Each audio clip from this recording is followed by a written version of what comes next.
Hey friends! So today we're just gonna have a little chat because I wanted to put some makeup on. I wanted to play around with some makeup. And I also wanted to tell you guys kind of like the history of kind of how I got into concert photography. And I figured this was a good way of like introducing people to it if they don't know the full extent of everything. So we can just like talk through it and chat through it. And we got like a nice little wide angle here today. We're just chilling. I'm just gonna use some shadows that I have in a singles palette, which I should probably take some of these out because these Tarte ones just keep falling apart like Jesus Christ. Yeah, I don't know what I'm gonna do on my face today, but we're just gonna have some fun, shall we? I'm sitting a little bit further back today. I'm seeing how I feel about it. I don't know. Also, it's a bit precarious because I don't have an extension cord for my ring light yet, so like it can only sit in like a certain place in my room because I don't have outlets on every wall. So, you know. So yeah, it's gonna be a chill day. Please don't be the end of this foundation. Thank you.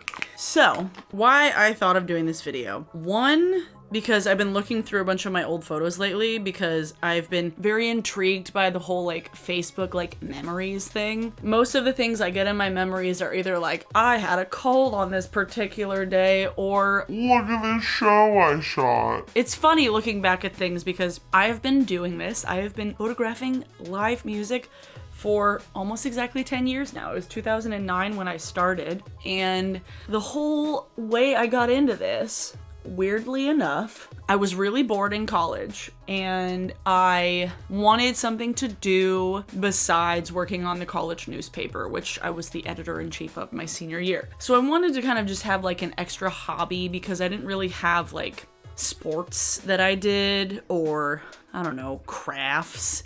Like my friend Sarah and I, we had our own little fashion blogs that we met up weekly. Yes, Abby had a fashion blog. I think it's still on the internet, to be perfectly honest. In college, I found an ad on Craigslist. Well, no, back up. In college, I was page editor.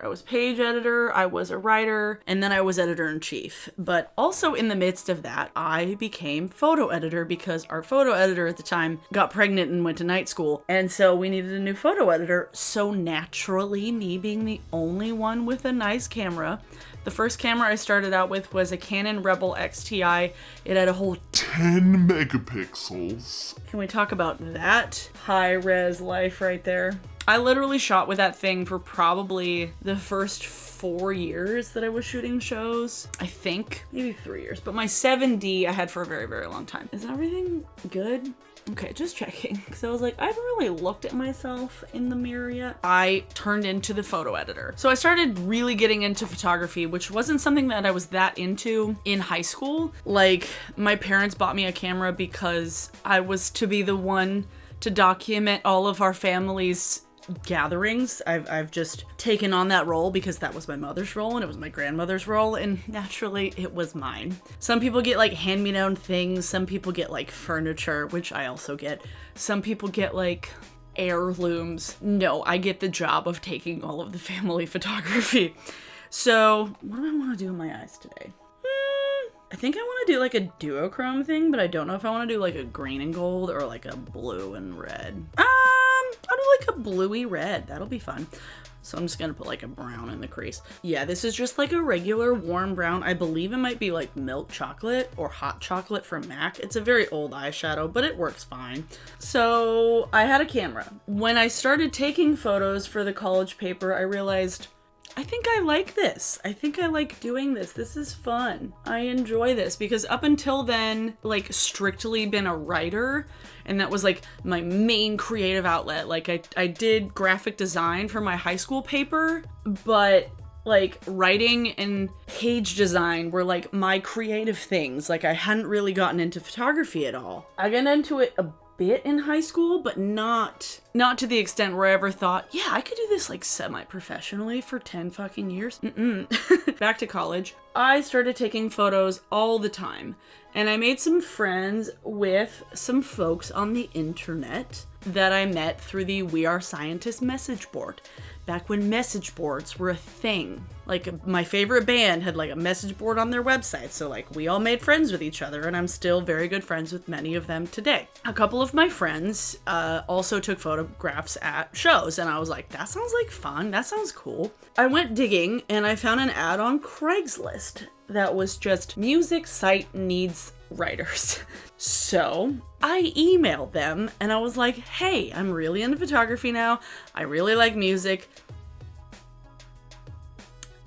Sure, that's cool. I started contributing to this music blog called Pop Reckoning, which no longer exists, and it was actually based out of like St. Louis, weirdly enough. I started writing album reviews for them, and I did several album reviews for them before I realized I think I can like get into shows and stuff for this because I'd seen all these other people who contributed getting like access to concerts, and I was like, what am I doing writing about albums? Fuck this. Kept writing about albums here and there. I think I wrote about like an AFI record once. That might have been like my first album review. I really hope I can find that on the internet somewhere. I started getting access to shows. I started asking, hey, I want to go to these things. I want to go for free. And I wrote about a couple of things that I paid to go to. Like I went to Bumbershoot and I took like my shitty little like Nikon little Coolpix. Like, remember the Coolpix? Are Coolpix even still a thing? I have no idea. It was like a little square that looked like just a battery. But I took some pictures there and I was like, I'm a fucking music reporter. Oh my god, how professional am I? And so then I actually like requested a photo pass. What? I went back and I found some old photos that I had edited when I was very, very poor at editing, and that's what got me thinking. And my first show I ever got access to, and I ever got a photo pass, and I ever like brought in my nice camera, was a local band by the name of The Lonely Forest, who are no longer together. Bands opening for them were called The Globes and Telekinesis, which Telekinesis is still around. 10 years later, oh my god. And it was at the Showbox. It was at the Showbox at the market. And I remember feeling like, oh my god, this is so cool. Like, I can get in here. I have a sticker that has like things, it says photo on it. It might have been a wristband. I don't know. But weirdly enough, I hadn't gone to shows for that long before I actually started shooting them. I was not like an avid concert goer as a teenager because we didn't really have like venues in my hometown. Like, I went to like arena concerts like maybe once or twice a year, but never like things where I would like go stand in line at like a club and like wait and sit on the floor and wait for the band to start and sit through like openers. And you know, that wasn't a thing that I did as a teen. I got to like jump into shooting shows pretty quick, which is actually really fun because now that I think about it, I've probably saved so much money over the last 10 years in not paying for tickets. So if anybody ever wants to get into music photography, find a blog, get a camera, save money. Or start your own blog. Honestly, start your own one. But I didn't know what I was doing. Let me get like another eyeshadow. I remember I asked all of my friends who also took photos, and I was like, guys, what kind of lens should I get? Because I have the kit lens. I had bought a zoom lens that was not good in low lighting. And so I was like, fuck guys, I need to have a nice lens that I can shoot with in low light. And so they were like, get the 50mm f1.8. It's $100. It's plastic, but it takes beautiful photos. And that's what I did. I literally stopped at the mall on the way to the show and went to Tall's Camera and bought that lens and like figured out how to use it in line waiting for the show to start. So I did not take good photos that night. I mean, they were fine, but like not very good. And it's funny looking back on them now. I was able to actually edit them to make them look better because I'm a much better editor now than I was. My photography skills has grown so much, but like my editing skills are just, it's so funny. Thinking about how poor of a photo editor I was back in the day, I was very bad. I was really bad. But the coolest thing that happened was that Chris Walla of Death Cab for Cutie at the time got to play with telekinesis that night, and I just about died. And I was like, oh my god, my first show that I ever shot, Chris Walla's here. Holy shit. Like, I was so excited. Let me find my concealer, yeah. I actually had 2 shows in the first week that I shot, like my first shows. Like, it was like November 27th and like December 3rd. I shot Rooney and Tally Hall, and I don't remember who the third band was. It was super, super cool. I felt like the coolest bitch in town because I lived in a small town an hour away from Seattle and everybody else was at home doing God knows what. It was so cool. Like, it was so cool. And I shot Sasquatch that first year. I think I did Bumbershoot that first year as well. And then I might have done Music Fest Northwest that first year too. I was crazy, okay? I did Deck the Hall Ball the first year too. It was like Vampire Weekend and Muse and Metric, and I had no fucking clue what I was doing. And like Jared Leto, like touched me because I was in the pit and he was like jumping into the crowd and I was like, oh my god, Jared Leto touched me. Yeah, I like got to experience all this super cool stuff, like starting at the age of 20 and, well, I guess 19 technically. And I'm so grateful that I've gotten to do that. Like I said before, it's saved me so much money in all of these years, but it's given me so many great opportunities. Like, I was reminded how exciting it was when I first started doing it. I saw the lineup to this new festival called like Just Like Heaven in Long Beach, California, and I looked at the lineup and it was like fucking Grizzly Bear and Phoenix and The Rapture and like MGMT and like all of these bands that was like, oh, okay, 2008 me, like, fuck me up, fam. it was like all of these bands from like the beginning of my like journey with concert photography, because Phoenix was one of the first bands I ever photographed, and then I got to meet them, and they're so charming and lovely and French. And Editors I got to see, and Sasquatch 2010 was the first time I photographed it. And anybody new wondering, Sasquatch is a music festival similar to something like Bonnaroo and Lollapalooza in the Pacific Northwest that I have been the last 10 years in a row, and it was sadly canceled this last summer. Because right now they would be releasing a lineup for it, and I'm really, really sad. I was like, there's no lineup. Like, Since then, I have been taking concert photography multiple times a week sometimes, doing festivals all over the city. And it made it so much easier when I moved to the city 4 years ago, because before I would have to drive an hour to get here, and now I can just like take a bus or drive across town if I want to. It's something that I don't know what kind of a person I would be now if I wasn't doing it. It's one of those weird things that has such a like a domino effect on like my life that I literally don't know where I would be without it. Because of it, I started going to concerts far more often. I've made so many friends, actually gotten good at photography. Like I mentioned in a recent video, it was like Sasquatch was where I learned how to take photos, and like I've gotten into wedding photography, and like maybe I'll do a dedicated video about wedding photography. But concert photography is something that I feel like is such a great thing to get into if you feel as strongly about music as I do, or even anywhere close, really. Like if you love music and if you like photography, if you have a camera, it's such a good, fun way to hone your skills, because there's so many different outlets out there that are looking for people who are willing to essentially work for free. And because that's usually what happens with these blogs, is that they don't really make ads, add money, and then you work for free tickets, which I don't mind doing depending on the show. Like there are some shows where if somebody wanted me to do it, I'd be like, give me money. Something like Paradiso, or like whatever the country version of that is. Watershed? I don't know. It sounds like a nightmare to me. Eyebrows are good. Now I just have to do my contour. Cool. Honestly, it's such a fun way to learn photography, to learn how to take like low light photography, because I've made so many friends in the scene because of that. Like you just gravitate towards people who are doing the same thing as you. And I've met so many like friends who are musicians because I've taken pictures of their band. And it's opened my eyes to so many things, and it's kind of opened my world to a group of people that I never ever would have thought that I would be involved with in high school, because I was like the weird nerdy newspaper kid. And granted, like newspaper kid isn't that far off from what I do in the music scene, but you know, like weirdly enough, I wrote an article in high school. I wanted to do something about like the history of Seattle music. I was very like niche. I had very niche interests as a high schooler. And I was like, I want to talk about Seattle music. And like, I want to talk about like very specific things that only a few people will enjoy reading, which is why I started a blog.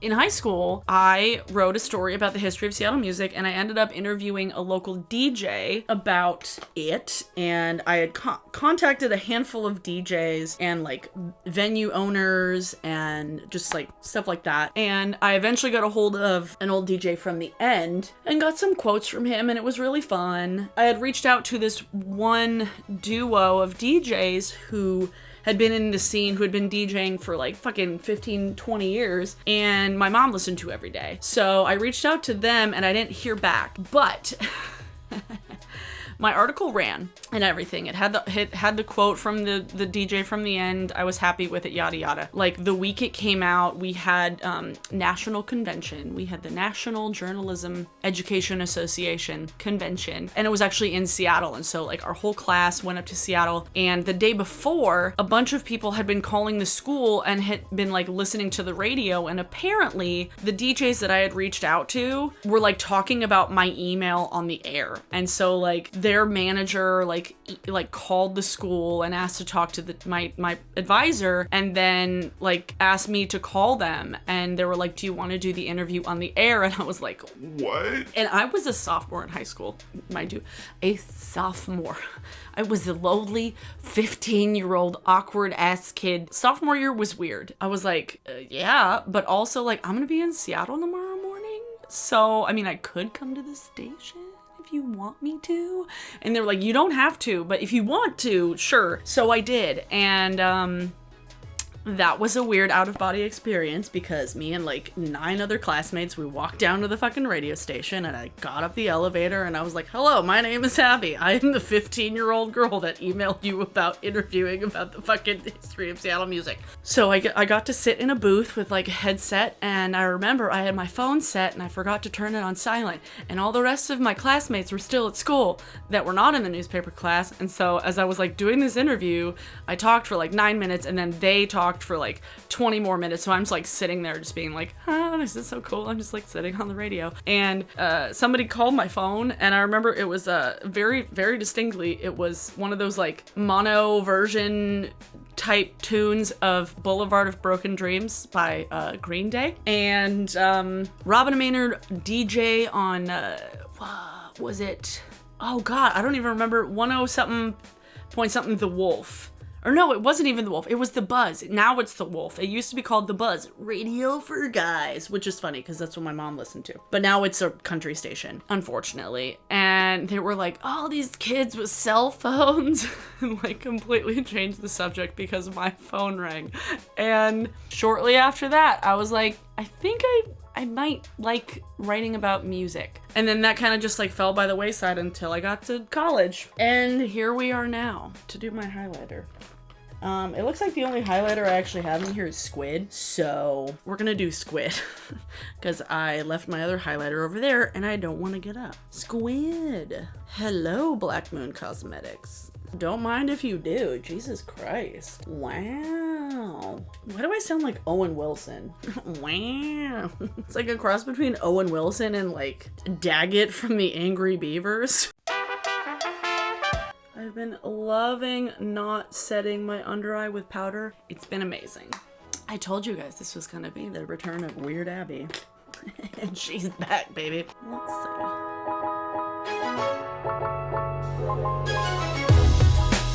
I'm using a ColourPop single shadow. I don't remember off the top of my head what's the name of the color, but I will put it in the description. It's just like a blue brown. It's like all those blue browns that every brand has. Like the Wet n Wild blue brown and like the Urban Decay one. I think MAC has one too. Honestly, like everybody has this shade, but my Wet n Wild one was broken and ColourPop had one, so I was like, I'm gonna buy the ColourPop one. I haven't put on makeup in several days because it's been snowing out and I haven't really cared enough to put anything on my face. Concert photography, that's what we were talking about. Abby, try to stay in focus, please. Thank you. Just gonna do mascara. Now that I've been doing this for 10 years, I do it on a very, very regular basis, mainly because if I don't have my camera on me at a show, I feel like I'm fucking missing a limb. I feel like I'm not all there. And I'm like, wait a minute, I forgot something. Even if I paid to go, because I've done it for so long, and like my instinct is like taking photos so much at shows that if I don't have it, I get like anxious about being like, that would have been such a good photo. Like I literally get anxious about not being able to shoot. Let's see, Abby, what is in here? Maybe I'll do like this. This is the Glossier Cherry, cherrybalm.com.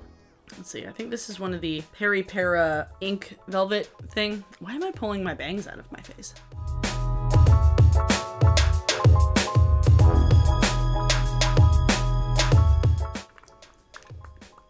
I can get down with that. Oh, spray my face, spray my face. Does this need anything else? I feel like it needs one more thing. I'm just trying to find my eyeliner. Ah, here we go. I was like, where are you? I don't know.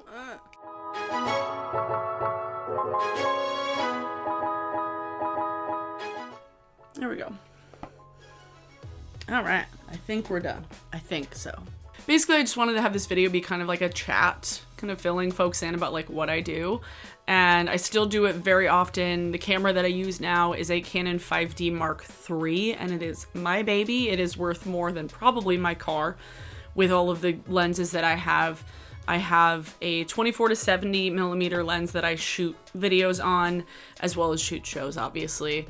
A 50 millimeter f1.4, which is such a beautiful lens. And then a 70 to 200 f2.8, which I've had probably the longest out of all of them, to be honest. Yeah, the longest, the thing I've had the longest is the 70 to 200, then the 24 to 70, then the, did I get this before or after the new 50 millimeter? I don't remember. I've had two of the 50 millimeter f1.4s because I broke one while I was in Tucson once, so among other things. Yeah, that's what I shoot now. That's the extent of my gear. I have a flash that I use semi-regularly now. And if you guys want like a Q&A type video about concert photography, leave questions. I might do like a live thing at some point. It's something that I really love doing, and I'm really thankful that I got to start doing 10 years ago, which is just crazy. It's baffling to me that it's been that long doing it. Like it won't be technically 10 years until November, but like the dominoes that have fallen since that one is just like, wait, what? How many things is this responsible for? Weird. I highly recommend it to anybody who already likes going to shows or is trying to maybe get out of their shell a little bit, because what I really liked about it was that because I didn't necessarily like talking to strangers while going to shows, I had an excuse because I had my camera there. It was either like a conversation starter or it was like, I'm here to work, I'm not here to talk to people. So I could do whatever I wanted with this as like a defense mechanism in a way.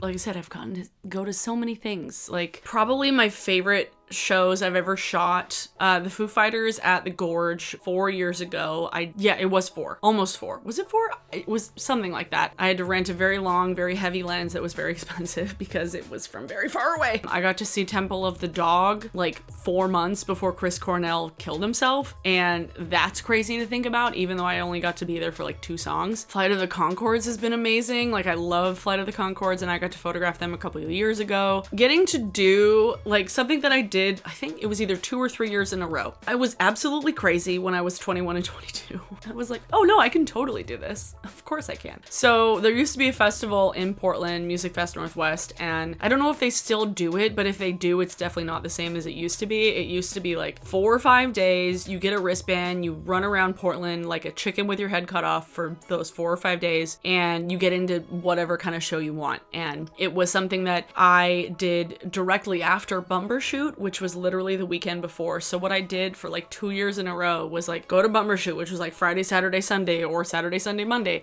I took a day off and then I drove to Portland and was there through Sunday of that week. And it was just like almost every single day I was photographing. And on the days I wasn't photographing, I was driving. It was like my favorite thing because like I got to stay with a friend of mine and I got to see Phenomena at the Crystal Ballroom, and it was like life-changing because I never had seen them before, and then I like fell in love and like dominoes from there fell. I'm trying to think of other people that I saw at Music Fest. Typhoon. I think Music Fest might have been the first time I saw them. It was either Music Fest or Sasquatch. I don't quite remember. But the Decemberists, one that was particularly cool. It was 2011, I remember, because it was exactly 10 years after 9/11, and Decemberists actually played this song. I don't remember what it's called, but like there's a line that like repeats itself, and it's all the bombs fade away, and everybody in the crowd was just like crying and singing. It was the most magical experience that I got to do because I got to go for free, and so many things I wouldn't otherwise have gone to because I was a broke college student or recent college graduate, and I worked at a children's consignment store that I fucking hated. So, you know, things change, thankfully. Yeah, I'm trying to think of like other very specific ones that I photographed and it was just like, oh my God, this is amazing. Like Father John Misty at Sasquatch for the first time was fucking awesome. I don't even know. Like there's so many. I will link to several things in the description below, and I will try and vlog more shows, especially like little ones, because I go to so many. And I want people to get to know some of the friends that I have who are in bands or who go to shows. Like I have so many people in my life that are like really close to me that I know because of music and because of live music, and I'm very, very thankful for that. So I'm gonna try and include them more in stuff. One of my other friends' bands, Shit Ghost, actually said that he was like, well, if you ever want Shit Ghost on your YouTube, and I was like, wait, like band in Seattle? He was like, no, your personal one. I'm like, okay, I don't know what we would do, but okay. So yeah, I'm trying to brainstorm and think of ways that I can include my music family in this in some way, more like I used to. But for today's song of the day, we're gonna pick a song by another person that I've gotten to photograph 3 different times and I love very dearly, and he actually kissed my face once. George Watsky. There's a photo, it's proof, But Watsky has a new song called Limo for Emos. It's so good. Also, the music video makes me feel things about George. I'm like, wait, like emo Watsky? Like, how dare you? How dare you, Watsky? Limo for Emos is your song of the day. It is very good, and I'm very sad that I missed him on his last tour in October. Fuck. Yeah. I hope you guys enjoyed this. I hope this was kind of chill and kind of getting back into the swing of me making things that are different. I will get the tapestry set up. We were still kind of rearranging furniture, but it's gonna be a little bit of a task trying to get it to work. But I will bring the tapestry back. It just might not be in every single video because I know that there's a lot of you that are like, oh my God, I love the tapestry. Don't ever get rid of it. I love it too. It's just, I need to figure out how it's gonna work in this room. So it will be back, maybe just not in every video. Thanks for watching. Thanks for indulging me. You're great. I'm gonna put my glasses on and actually film another video because now I am caffeinated. Thanks to my patrons. Y'all are amazing. Thanks for subscribing. I am so close to 28,000 subscribers. Oh my God. Please subscribe if you haven't already. That'd be cool. Yeah. I'm like stockpiling things for an upcoming anti-haul. So if you've seen anything, leave them in the comments or DM me on Instagram. All of my Instagram and stuff is in the description below, but as well as my photography. I'm gonna start posting things about shows, y'all. Yeah, I'm gonna start vlogging shows. Let's do that. Thanks for watching. See you guys in my next video. Bye!